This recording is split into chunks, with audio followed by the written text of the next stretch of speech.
10वीं की कक्षा में टीचर बच्चों को पढ़ा रही थी। बच्चों, आप लोग 10वीं में पहुंच गए। आप लोगों को अपनी पढ़ाई पर विशेष ध्यान देना होगा। 10वीं की बोर्ड परीक्षा आपके आने वाले जीवन की नींव रखेगी। आप लोग मन लगाकर पढ़ेंगे ना? हाँ टीचर, हम मन लगाकर पढ़ेंगे। अनुष्का, तुम्हारा ध्यान किधर है? अनुष्का अंश को देखकर मुस्कुरा रही थी। मैडम, मेरा ध्यान आपकी बातों पर है। अगर तुम्हारा ध्यान मेरी बातों पर है तो बताओ अभी मैंने क्या कहा है? आपने कहा है कि हम अगले साल 11वीं कक्षा में जाएंगे। अनुष्का की बात सुनकर क्लास के सभी बच्चे हंसने लगते हैं। टीचर अनुष्का को डांटती है। अनुष्का, क्लासरूम में इधर उधर ध्यान भटकाओगी तो 10वीं में ही रह जाओगी। Sorry madam. टीचर बच्चों को पढ़ाने लगती है। क्लास खत्म होने के बाद अनुष्का और अंश स्कूल बस में बैठकर अपने अपने घर जाने लगते हैं। अनुष्का, क्लास में तुम मेरी तरफ क्यों देखती रहती हो? तुम्हारा ध्यान पढ़ाई पर क्यों नहीं रहता? मैं तुमसे बहुत प्यार करती हूँ अंश। तुम कितने सरल और सीधे हो। पढ़ाई में तुम सबसे अव्वल हो, फिर भी तुम्हारे अंदर जरा भी घमंड नहीं है। तुम्हारी यही खूबियाँ मुझे तुम्हारी ओर आकर्षित करती हैं। मैं भी तुमसे बहुत प्यार करता हूँ अनुष्का, लेकिन हमारी 10वीं की परीक्षा नजदीक है। तुम अपना ध्यान पढ़ाई पर लगाओगी तो ज्यादा अच्छा होगा। कहीं ऐसा ना हो कि मैं 11वीं में चला जाऊँ और तुम 10वीं में ही रह जाओ।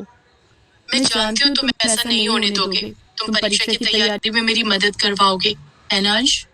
हाँ अनुष्का। बातें करते करते दोनों अपने अपने घर पहुंच जाते हैं। दोनों घर जाकर पढ़ाई करने लगते हैं, लेकिन अनुष्का के दिलो दिमाग पर अंश छाया रहता है। वो अंश को फोन करती है। हाय अंश, क्या कर रहे हो? पढ़ाई कर रहा हूँ, तुम भी पढ़ाई करो। तुम कितने अनरोमांटिक हो अंश। हम 10वीं की परीक्षा के बाद रोमांस कर लेंगे। अभी मुझे पढ़ने दो और तुम भी पढ़ाई करो। अनुष्का को समझाकर अंश पढ़ाई करने लगता है। अनुष्का भी पढ़ाई करने लगती है। तभी अनुष्का की माँ आती है। अनुष्का बेटी, तू किससे बातें कर रही थी? मैं किसी से बात नहीं कर रही थी माँ। मुझे ऐसा लगा जैसे तू किसी से बातें कर रही थी। मैं बोल बोल कर पढ़ाई कर रही थी माँ। ठीक है बेटी, खूब मन लगाकर पढ़ाई करना। अंश अपने बनाए हुए नोट्स अनुष्का को मोबाइल फोन पर भेज देता और अनुष्का उससे पढ़ाई करती। एक दिन दोनों स्कूल से घर लौट रहे थे, तभी बीच रास्ते में बस खराब हो जाती है। बच्चों, बस खराब हो गई है। मैंने स्कूल में फोन कर दिया है। दूसरी बस आ रही है, तुम लोग उस पर बैठकर घर चले जाना। अंश, माँ ने आज जल्दी घर आने को कहा था। वो मुझे लेकर बुआ जी के घर जाएंगी। बुआ जी के घर में आज पार्टी है। चलो, मैं तुम्हें तुम्हारे घर छोड़ देता हूँ। मेरे पास 50 रुपए पड़े हैं। इतने पैसे में हम ऑटो से तुम्हारे घर पहुँच जाएंगे। फिर वहाँ से तुम अपने घर कैसे जाओगे? उसकी चिंता तुम मत करो, मैं पैदल अपने घर चला जाऊंगा। मेरे घर से तुम्हारा घर लगभग 10 किलोमीटर है। इतनी दूर तुम पैदल कैसे जाओगे? अनुष्का, मैं तुमसे प्यार करता हूँ। तुम्हारे प्यार के सहारे मैं 10 किलोमीटर की दूरी तय कर सकता हूँ। यहाँ तक कि पूरी दुनिया से भी लड़ सकता हूँ। ओह अंश, तुम मुझसे इतना प्यार करते हो। हाँ अनुष्का। अंश ऑटो वाले को रोकता है और दोनों उस ऑटो में बैठकर अनुष्का के घर पहुंचते हैं। बाहर अनुष्का की माँ खड़ी होकर उसका इंतजार कर रही थी। अंश को देखते ही गीतिका ने कहा, अनुष्का बेटी, ये लड़का कौन है तेरे साथ? ऑटो पर क्यों आया? अनुष्का गीतिका को सारी बात बताती है। माँ, अंश पढ़ने में बहुत तेज है। पढ़ाई में मेरी बहुत मदद भी करता है। थैंक यू अंश बेटे। ये लो 100 रुपए और इसी ऑटो से अपने घर चले जाओ। नहीं आंटी, मैं पैदल चला जाऊंगा। कैसी बात कर रहे हो? इतनी दूर पैदल कैसे जाओगे? ये पैसे रख लो और इसी ऑटो से अपने घर चले जाओ। Thank you aunty. अंश अपने घर चला जाता है। अनुष्का और गीतिका भी टैक्सी बुलाकर बुआ जी के घर के लिए निकल जाती है, लेकिन गीतिका रास्ते में टैक्सी रुकवा देती है। माँ, तुमने टैक्सी यहाँ क्यों रुकवा दी? करवा चौथ आने वाला है, मुझे अपने लिए खरीदारी करनी है। अनुष्का मन में सोचती है, इस बार मैं भी अपने अंश के लिए करवा चौथ का व्रत करूंगी और करवा माता से प्रार्थना करूंगी कि हम कभी अलग ना हो। लेकिन मैं करवा चौथ के लिए पूजा का सामान कैसे खरीदूंगी? मेरे पास पैसे तो है ही नहीं। गीतिका बाजार से करवा चौथ की शॉपिंग करने लगती है। माँ, मेरे स्कूल में एक महिला सफाई का काम करती है। बेचारी बहुत गरीब है। मैं सोच रही हूँ कि क्यों न इस बार करवा चौथ पर उसे पूजा का सामान और कपड़े उपहार में दे दूं। ये तो तुमने बहुत अच्छी बात कही अनुष्का बेटी। मैं हर सामान ज्यादा खरीद लेती हूँ, तुम उसे दे देना। गीतिका जब अपने लिए कपड़े खरीदती है तो एक साड़ी ज्यादा खरीद लेती है।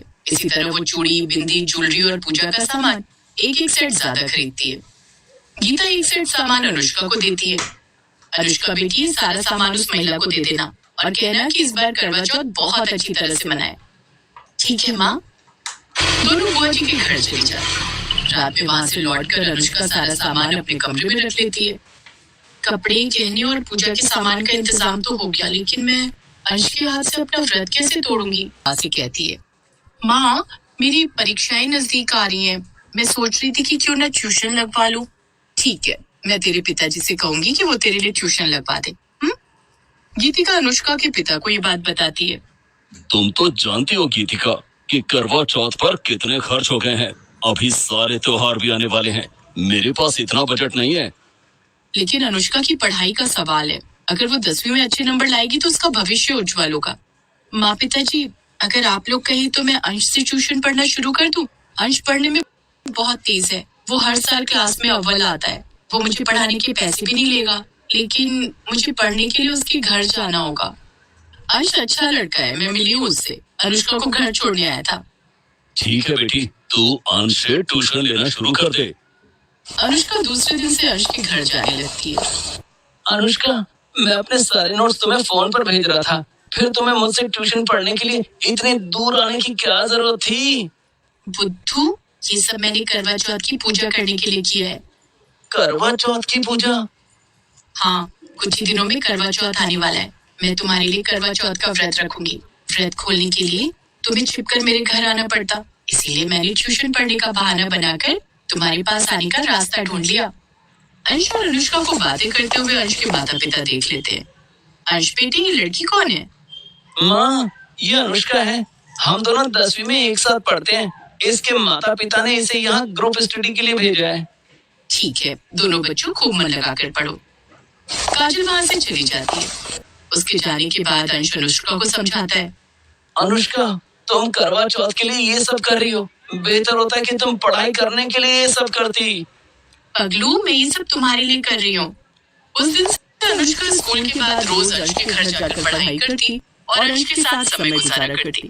धीरे धीरे दिन बीत गए और करवा चौथ का दिन आ गया। उस दिन अनुष्का अंश के लिए व्रत रखती है। स्कूल में वो अपना लंच अंश को दे देती है। अंश, मेरा लंच भी तुम खा लो। तुम अपना लंच क्यों नहीं खा रही हो? भूल गई क्या? आज करवा चौथ है। मैंने तुम्हारे लिए व्रत रखा है। शाम को मैं तुम्हारे हाथ से अपना व्रत खोलूंगी। अनुष्का सारा दिन कुछ नहीं खाती है। स्कूल के बाद शाम को वो अंश के घर जाती है, लेकिन उससे पहले वो करवा चौथ के लिए कपड़े, गहने और सारा सामान जो उसने गीतिका से खरीदवाए थे अपने स्कूल बैग में रख देती है और अंश के घर पहुंचती है। शाम हो जाती है। गीतिका और काजल दोनों करवा चौथ की पूजा कर रही थी। अनुष्का अंश के कमरे में अपने कपड़े बदल लेती है और गहने पहनकर तैयार हो जाती है। अनुष्का, तुम बिल्कुल दुल्हन जैसी लग रही हो। ये सब मैंने तुम्हारे लिए किया है। मेरे पास बैठो और मुझे करवा चौथ की कथा सुनाओ।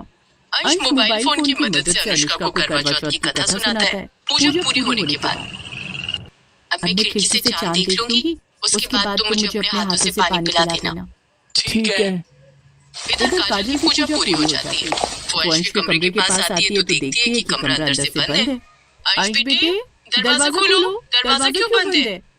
अनुष्का, माँ आवाज लगा रही है, जल्दी करो।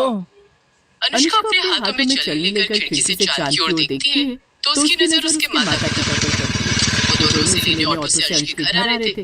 गीतिका भी उसे देख लेती है। अनुष्का दुल्हन की तरह तैयार होकर क्या कर रही है? दोनों अंश के घर पहुंचते हैं। अंश जल्दी से अनुष्का को अपने हाथों से पानी पिलाता है और दरवाजा खोलता है। अंदर का नजारा देखकर सब हैरान रह जाते हैं। अनुष्का, तुम तो यहाँ अंश से पढ़ने आती थी ना, तो ये सब क्या है? हाँ अनुष्का, जवाब दो हमें। माँ, आंटी जी, मैं और अंश एक दूसरे से बहुत प्यार करते हैं। अनुष्का सच कह रही है माँ। अंश बेटे, अनुष्का अच्छी लड़की है, मुझे बहुत पसंद भी है। तुम दोनों की पढ़ाई पूरी होने के बाद मैं तुम दोनों की शादी के लिए तैयार हूँ, लेकिन प्यार के कारण तुम दोनों की पढ़ाई डिस्टर्ब नहीं होनी चाहिए। ऐसा नहीं होगा माँ। फिर हमें इस रिश्ते से कोई एतराज नहीं।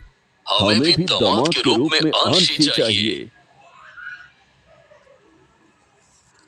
प्रीति को बहुत भूख लगती थी। छिप छिप कर खाने के लिए वो कॉलेज में सबसे पीछे बेंच पर बैठती थी। फिर प्रीति की शादी हो गई। असली अग्नि परीक्षा तो तब शुरू हुई जब उसकी सास ने उसे करवा चौथ का व्रत रखने के लिए कहा। आखिर कैसे भूखकर प्रीति ने करवा चौथ का व्रत रखा, चलिए देखते हैं। प्रीति को खाने पीने का बहुत शौक था।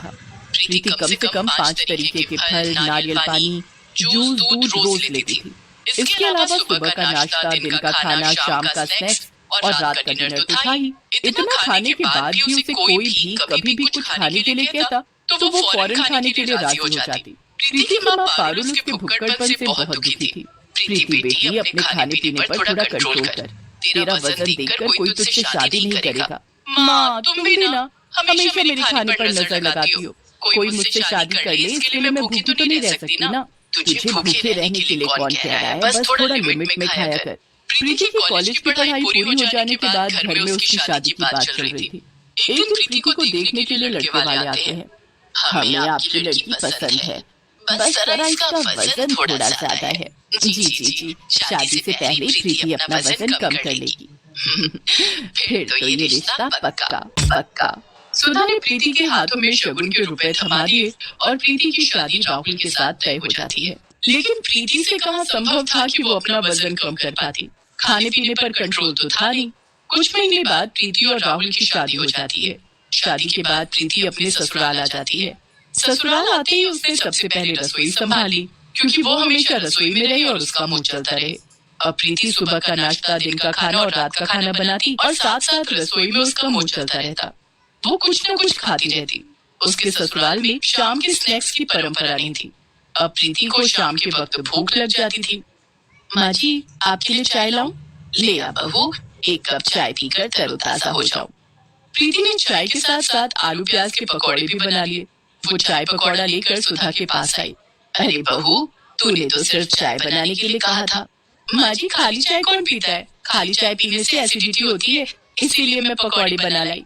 दरअसल पकौड़े तो प्रीति को खुद खाने थे, सासू माँ का तो बहाना था। अब वो रोज शाम को कुछ न कुछ बनाकर खाती और घर वालों को भी खिलाती। इसी बहाने प्रीति को शाम का स्नैक्स मिल जाता था। लेकिन प्रीति की असली अग्नि परीक्षा तो अभी बाकी थी। एक दिन, प्रीति बहू, कल करवा चौथ है। तुझे पता है ना, करवा चौथ पर सारा दिन पानी भी नहीं पीते हैं। शाम को चांद की पूजा करने के बाद ही पानी पीते हैं और खाना खाते हैं। कल सुबह 3 से 4 बजे तक सरगी का वक्त है। तू अपनी सरगी के लिए राहुल से सामान मंगवा लेना और पूजा का सामान भी मंगवा लेना। करवा चौथ पर खाना तो दूर, पानी भी नहीं मिलेगा। ये सुनकर प्रीति को चक्कर आ गए। क्या हुआ बहू, तेरी तबीयत तो ठीक है ना? प्रीति ने खुद को संभालते हुए कहा। जी माँ जी, मैं ठीक हूँ। प्रीति अपने कमरे में चली गई और सरगी की लिस्ट बनाने लगी। करवा चौथ की तैयारी में पूजा के सामान का उस लिस्ट में कोई जिक्र ही नहीं था। उसमें तो सिर्फ खाने पीने की चीजों के नाम थे। शाम को जब राहुल ऑफिस से आया तो प्रीति ने उसे लिस्ट थमाते हुए कहा, कल करवा चौथ है, व्रत और पूजा का सारा सामान इस लिस्ट में लिखा है। ये सब सामान बाजार से ला देना। इतनी लंबी लिस्ट? इस लिस्ट में ऐसा भी क्या है? राहुल उस लिस्ट को पढ़ने लगता है। दूध, दही, मावा, रसमलाई, रबड़ी, मालपुआ, पेड़े, लड्डू, संतरा, अनार, अमरूद, केला, नारियल। लिस्ट पढ़ते पढ़ते राहुल थक जाता है। प्रीति, क्या है ये सब? ये सब मेरे सरगी का सामान है। इतना सारा?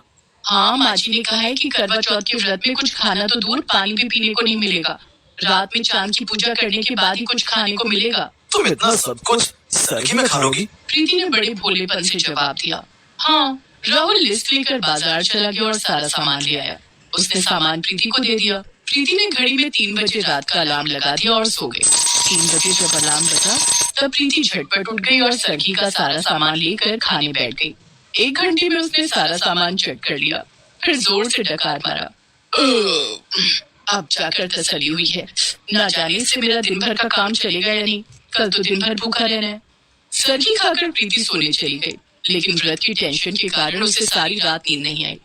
दूसरे दिन जब वो सोकर उठी तो सुबह से ही रसोई में पकवान बनाने लग गई। अरे बहू, बड़ी अच्छी खुशबू आ रही है। क्या बना रही है तू? माँ जी, रात के लिए खाना बना रही हूँ। सुधा ने देखा कि पूरी रसोई पूरे पकवान से भरी हुई थी। रसोई का एक भी बर्तन खाली नहीं था। किसी में पूरी, किसी में मालपुए, किसी में खीर, किसी में पनीर की सब्जी, किसी में रायता, किसी में चटनी, तो किसी में गुलाब जामुन भरे पड़े थे। इतना सारा खाना? हाँ माँ जी, दिन भर भूखी रहूंगी तो रात में अच्छा खाना तो चाहिए ना। लेकिन अभी तो सुबह थी, सारा दिन बाकी था। सारा दिन भूखा प्यासा रहना प्रीति के लिए असंभव था। दिन चढ़ते ही, बहुत भूख लगी है यार, अब क्या करूं? अभी तो दोपहर और शाम बाकी है। शाम की पूजा के बाद ही कुछ खाने को मिलेगा। प्रीति मन महसूस कर रह जाती है, लेकिन उससे ज्यादा देर तक कैसे नहीं रहा गया। थोड़ा सा कुछ खा ही लूंगी तो किसी का क्या बिगड़ जाएगा, किसी को कुछ पता भी नहीं चलेगा। प्रीति ने देखा कि राहुल ऑफिस गया हुआ है और सुधा अपने कमरे में सो रही है। वो चुपके से रसोई में गई और थोड़े मालपुए खा लिए। हाँ, अब जान में जान आई। प्रीति अपने कमरे में आकर सो गई। उसे थोड़ी देर के बाद फिर भूख लगी। दोपहर के 2 बज गए हैं, लंच का वक्त हो गया है। बड़ी भूख लगी है, क्या करूं? माँ जी को खाना देने के बहाने खुद भी कुछ खा लूंगी, किसी को क्या पता चलेगा। प्रीति सुधा के लिए एक थाली में खाना परोसने लगी और लगे हाथ 4 पूरियां और पनीर की सब्जी खुद भी खा ली। उसके बाद उसने सुधा को खाना खिलाया। कुछ देर बाद शाम हो गई। सुधा ने प्रीति से कहा, प्रीति बहू, जा तैयार हो जा। पास के मंदिर में मोहल्ले की सारी औरतें करवा चौथ की कथा सुनने के लिए इकट्ठा होती हैं। तू भी वहीं चली जा। उन सब के साथ पूजा भी कर लेना और कथा भी सुन लेना। ठीक है माँ जी। प्रीति तैयार होकर माता के मंदिर में जाती है, जहाँ मोहल्ले की सभी औरतें पहले से जमा थीं। प्रीति भी उनके बीच जाकर बैठ गई। थोड़ी देर के बाद पंडित जी ने कथा सुनाना शुरू किया, लेकिन प्रीति कथा के बीच बीच में लंबी लंबी डकारी मारने लगी। उसकी डकारों में से कभी मालपुए की खुशबू आती तो कभी पूरी सब्जी की। ये देखकर मोहल्ले की औरतें आपस में बातें करने लगता है सुधा की बहू ने पूजा से पहले ही खाना खा लिया है। आजकल की लड़की है, आजकल की लड़कियों से भूखा नहीं रहा जाता। अरे जब भूखी नहीं रह सकती तो कैसा व्रत और कैसी पूजा, फिर कथा सुनने क्यों आई है? मोहल्ले की औरतों की बातें सुनकर प्रीति पूजा बीच में ही छोड़कर घर आ जाती है। क्या हुआ बहू, तू इतनी जल्दी कैसे आ गई? माँ जी, वहाँ औरतें कथा सुनने थोड़ी ना आई हैं, वो तो एक दूसरे की बहुओं की बुराई करने आई हैं। मुझसे नहीं सुना गया इसलिए मैं आ गई। प्रीति घर आकर चांद निकलने का इंतजार करने लगी। रात हो गई, चांद निकल आया था। प्रीति राहुल का इंतजार कर रही थी। कितनी जोर की भूख लगी है, न जाने राहुल कब आएंगे। तभी प्रीति के मोबाइल फोन की घंटी बजी। हेलो प्रीति, मुझे घर आने में थोड़ी देर हो जाएगी, तुम खाना खा लेना। लेकिन राहुल आज तो। प्रीति ने इतना ही कहा था कि राहुल ने फोन काट दिया। राहुल भूल गया था कि आज करवा चौथ है। आज मेरा व्रत है और आज ही राहुल को देर से आना है, लेकिन उसने तो कहा है कि मैं खाना खा लूं। अब पति के आगे कैसे टाल सकती हूँ? प्रीति फौरन रसोई में गई और प्लेट भरकर खाना खा लिया। अब जाके पेट भरा है मेरा। सुबह से इतना कम खाया था जैसे ऊंट के मुंह में जीरा। कुछ देर के बाद राहुल आ जाता है। प्रीति चांद की पूजा करती है और फिर राहुल के हाथ से पानी पीती है। उसके बाद उसने सुधा और राहुल को खाना दिया। अरे प्रीति, तुम भी खाओ ना हमारे साथ। नहीं नहीं, आप और माँ जी खा लीजिए, मुझे भूख नहीं है। बहू, आज तो तेरा व्रत था, फिर भूख क्यों नहीं है? चल अपनी भी थाली ले आ। प्रीति एक बार फिर से खाना खा लेती है। आधी रात को प्रीति के पेट में तेज दर्द होने लगा और वो बार बार टॉयलेट जाने लगी। राहुल ने एम्बुलेंस बुलाकर उसे अस्पताल के इमरजेंसी वार्ड में भर्ती कराया। ओवर ईटिंग की वजह से इनकी हालत बिगड़ गई है। इन्हें डायरिया हो गया है। अभी कुछ दिनों तक इन्हें लिक्विड डाइट पर ही रहना होगा। माँ जी, राहुल, मैंने व्रत के नाम पर छिप छिप कर सारा दिन बहुत खाया है। मैंने बहुत बड़ी गलती कर दी, मुझे माफ कर दीजिए। मैंने अपनी वजह से आप लोगों को भी परेशान किया। कोई बात नहीं बहू, तुझे अपनी गलती का एहसास हो गया, हमारे लिए यही काफी है।